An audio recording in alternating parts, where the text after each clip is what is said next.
In the quaint town of Troy, nestled between rolling hills and lush forests, lived a mild-mannered carpenter named Chad Thornburg.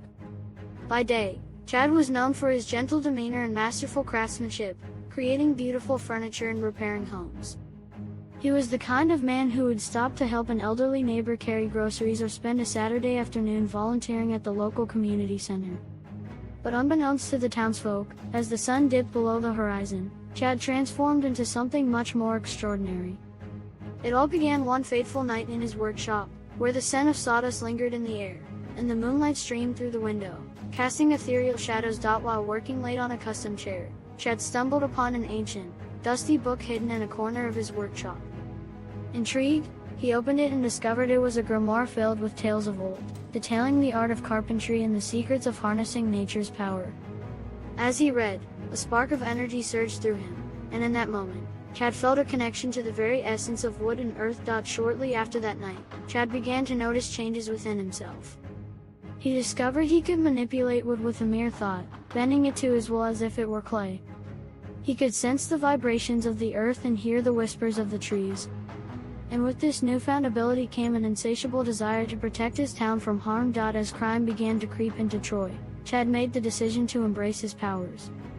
With a simple mask and a cape fashioned from the fabric of his mother's old quilt, he became the Noble Carpenter.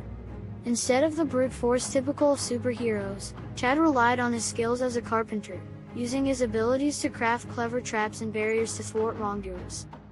He embodied politeness and respect, always giving criminals a chance to turn their lives around before resorting to action. His first mission came when a notorious gang started vandalizing community properties and threatening the peaceful citizens of Troy.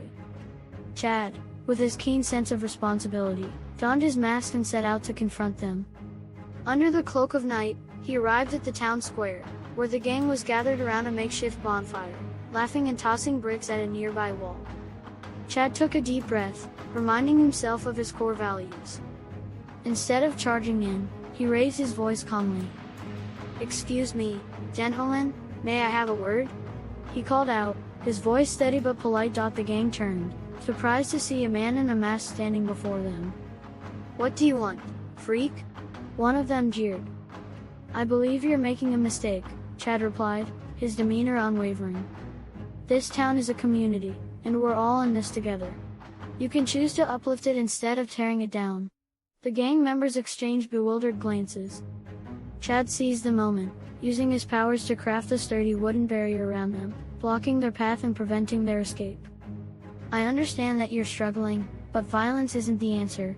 Let's talk about how we can resolve this peacefully."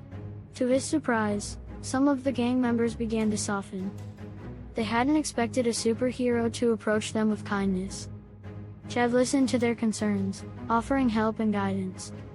One by one, they found themselves stepping back from their destructive ways, realizing they could contribute positively to the community. Word began to spread about the Noble Carpenter and his unique approach to crime fighting. He became a symbol of hope, and slowly but surely, Troy began to change.